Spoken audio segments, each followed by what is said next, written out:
I'm Aaron Baker from PhoneDog.com, and it's time for another versus battle today, the Galaxy S4 Mini versus the Galaxy S3. Two of Samsung's Galaxy S devices, one featuring the newer design, one featuring the HD display, and subsidized prices on the US carriers. Which one should you get? Let's take a look in the versus battle.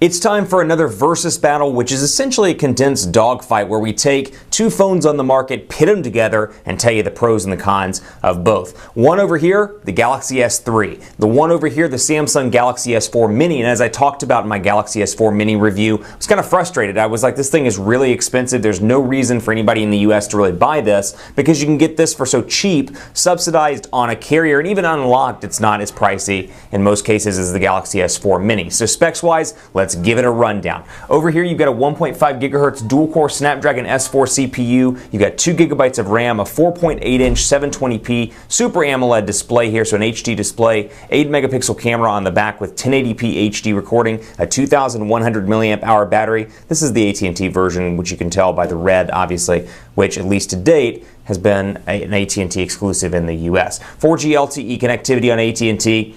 And then, of course, like I said, 2 gigabytes of RAM over here. Galaxy S4 Mini, rundown of the specifications. In addition to 1.5 gigabytes of RAM, you've got a 1.7 gigahertz dual-core processor. It's a Snapdragon 400 CPU, so newer CPU, less RAM, 1.5 gigabytes, smaller display, 4.3-inch QHD Super AMOLED display, so 540 by 960 pixels over here, and compare that to this one over here, 720 by 1280. 8-megapixel camera on the back as well with a 1080p HD video recording capability, 1,900 milliamp hour battery, Android 4.2. So I should point out, this is running Android 4.1 with TouchWiz, this is running Android 4.2 with TouchWiz. But the overall look and feel is very similar here, design similar across the board. You know how it looks, volume rocker, power buttons in the same place on the right side over here, and then you've got your 3.5 millimeter headphone jack up top and your micro USB charging ports down at the bottom. So size-wise, just to compare them so you can see what they look like, the Galaxy S4 is in very much every essence a mini device. The S4 Mini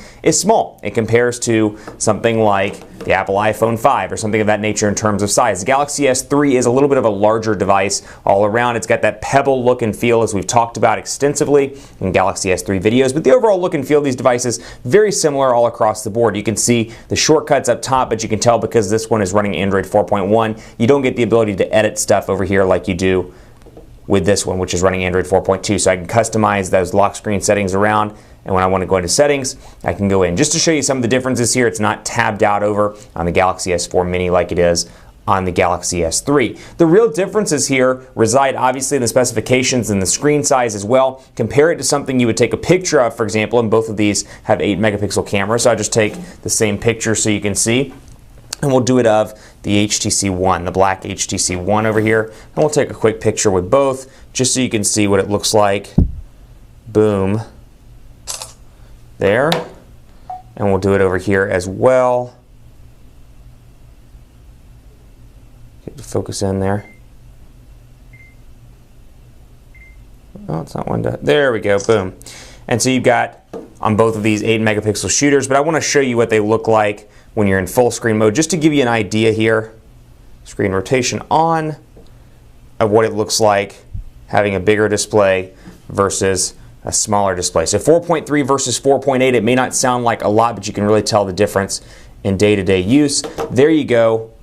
Get in on the HTC logo so you can see that. And you can see the size difference between these two displays. I'll move that up so you can take a look. So there is a difference there. You get a couple of obvious things to take into consideration here. First of all, the Galaxy S4 Mini looks newer than the Galaxy S3. It's got the design language of the Galaxy S4, so you can see in terms of the look and feel with the black mist color, all the way to the edges and the sides that are just a little bit thicker looking, but are actually in most cases thinner than the Galaxy S3 products.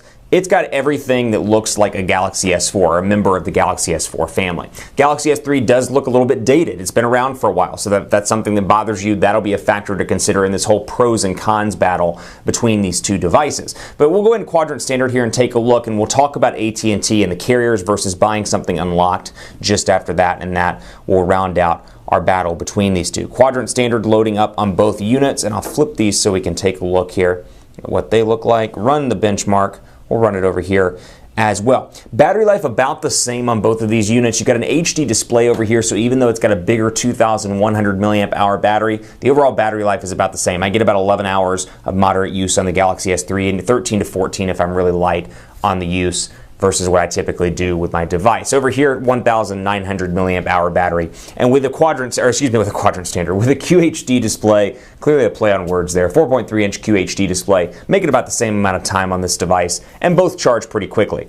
You can see the overall design language looks very similar to menu button, menu and back over here, and then 2 home buttons, both of which are physical down there at the bottom. So quadrant standard loading up on both of these units, and we'll see which one's faster because this one has a 1.7 gigahertz dual-core CPU that's actually newer, the chipset's newer, and then over here this one has the 1.5 gigahertz dual-core Snapdragon S4 Pro CPU. So or plus CPU, excuse me.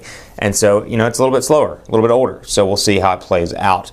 And then if the 2 gigabytes of RAM matters more, maybe it does, versus the 1.5 gigabytes over here. Another thing to take note of, 16 gigabytes on most of the carrier variants in the States. This only has 8 gigabytes on the version that I purchased from Negri Electronics, which retails for about $560. So be sure to take a look at that if you're deciding storage-wise which one to buy. 7,098 over here, 5,747. Take it with a grain of salt. These aren't always indicative of day-to-day performance. They're both very fast devices all around. I haven't had any lag with either one of these, so to speak, but this one is a little bit faster despite only having 1.5 gigabytes of RAM. So like anything, it's a tough battle, and I'll tell you the way I think of it is this. If you're in the US, you're on AT&T, Sprint, Verizon, or T-Mobile, it's a better value play to go with the Galaxy S3. So the Galaxy S3 wins the versus battle. This one is newer, the processor's newer, but it misses out on a lot. It misses out on the HD display, it misses out on a slightly larger battery, and then it misses out on other cool features like 2 gigabytes of RAM,